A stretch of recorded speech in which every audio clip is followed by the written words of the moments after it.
For problem number 9, we've got non-uniform charge distribution for this non-conducting sphere. I am going to start right off the bat with my Gauss's law, and I'm going to keep this up here because I'm going to reference it for the problems in part B. But it's going to take a lot of work to get Q enclosed, and so I know I'm going to take up a lot of space to do that. For the charged sphere, I know that when I do my enclosed integral, I want it to be a Gaussian sphere, and so the surface area of a Gaussian sphere is 4 pi r squared, and then my Q enclosed is going to be my big project, the big thing that I'm going to solve for later on in this problem. For part A, it asks us to show that the total charge of the sphere is Q. So I'm going to use this equation. Q total is equal to the integral of rho r dv. And I'm going to find the general equation for this first. And then I'm going to start plugging in the constant values and the radius limit into it later, because I know I can use the general equation for the other parts of my problem. So Q total does represent Q enclosed, but for now I am just going to solve for the arbitrary equation with the limits 0 to lowercase r. And before I plug in, I know this is my expression, so I can plug that in right now. I need to figure out what my dv is. Now, I do this a little bit differently. I know that I'm working with the volume of a sphere, which is 4/3 pi r cubed, and I don't want the volume, I want a piece of the volume. So if I take the derivative of this expression with respect to r, remember taking the derivative, we take the power, multiply it in front, so I get 3 times 4/3 pi r, and then I reduce that radius by 1 instead of adding to it. When I integrate, I reduce it. And then I have to show that I am taking the derivative with respect to r. So now I have a dv expression in terms of dr, and I have a rho expression or charge density expression in terms of r, which is what I want. So you can see here that my 3's cancel out, and as I stated in class, you end up with a dv that is the surface area, which is 4, I don't know why my pencil's not working, 4 pi r squared dr. Now, the way they teach it in AP Classroom is that if you take the surface area of a sphere, which is your 4 pi r squared, and you multiply it by dr, which is a piece of width. So if this is my small spherical shell, and then I add another small spherical shell with a tiny width on top of that, and I keep going with another spherical shell and another, then you can get the volume of your enclosed V. I like to do it the calculus way because my mind thinks mathematically more so than geometrically. But if you want to think about these as surface area hollow spheres, and they are just piled on top of each other with a width of dr, then you can represent it more as a surface area equation times pieces of radius. They end up becoming the same thing, and that's what you plug into your expression for dv. So we're going to put all of this together. I've got an integral from 0 to r, this is my Q total, of rho naught 1 minus little r over big R, and the big R is just a constant, times 4 pi r squared dr. What's great is that I have a variable, and I can take the integral with respect to that variable, but it is a lot easier if I get rid of my constants here.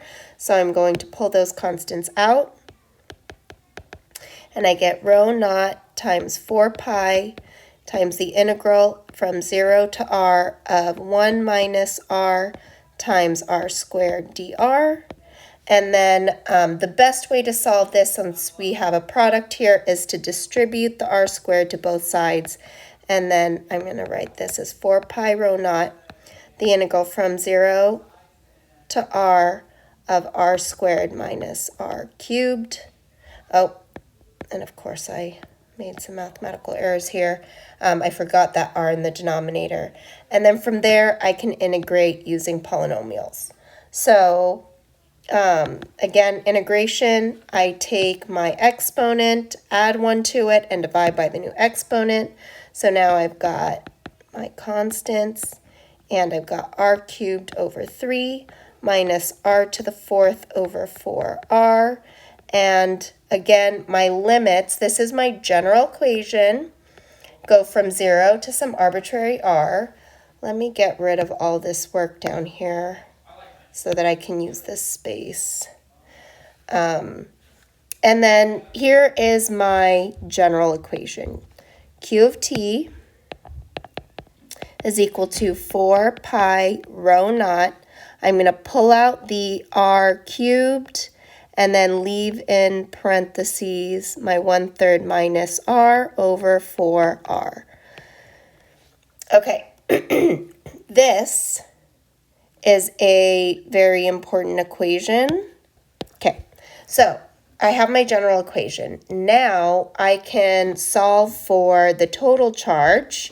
By solving for the total charge, I have to plug in my 3q over pi big R cubed, and then I also have to set my little r equal to big R.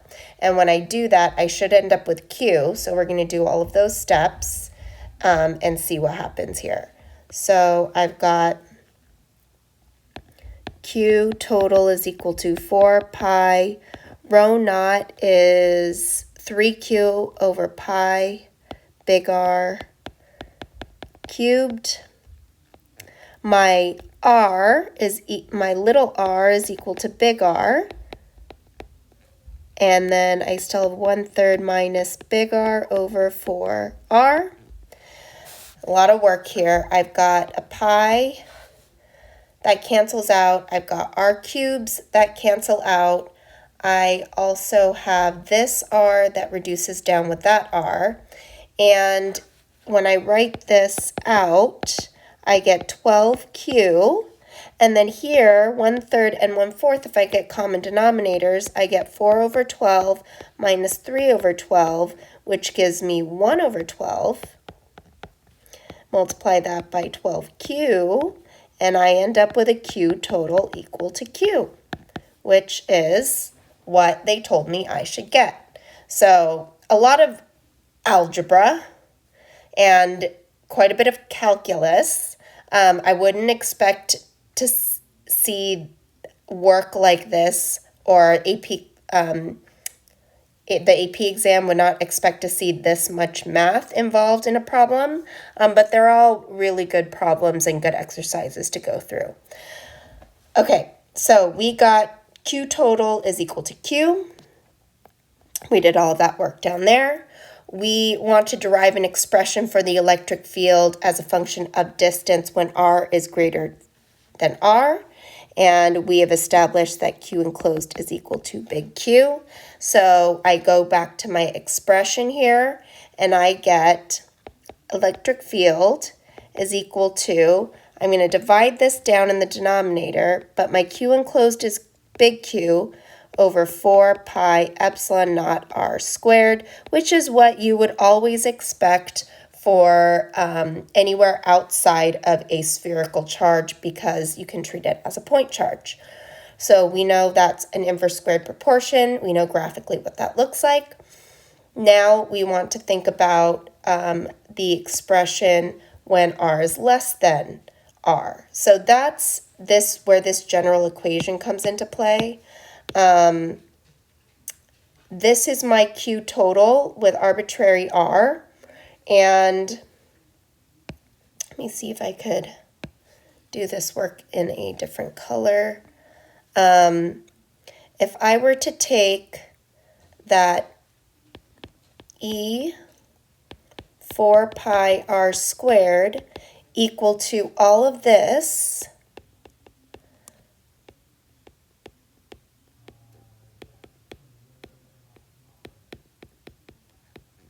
divided by epsilon naught, I should be able to reduce quite a bit down.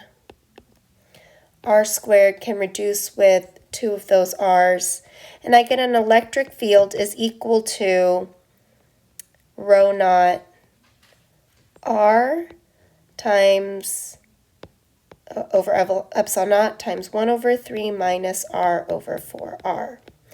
Now, if I distribute this, I'm going to get r over 3 minus r squared over 4r.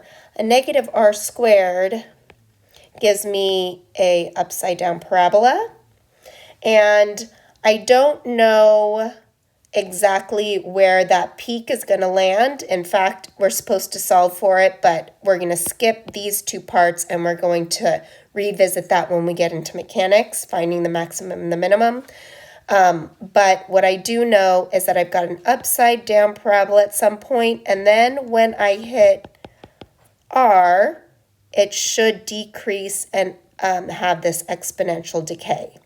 So again, upside down parabola, and then at some point when it hits r, it's going to decrease and have this inverse squared sort of graphical path approaching 0.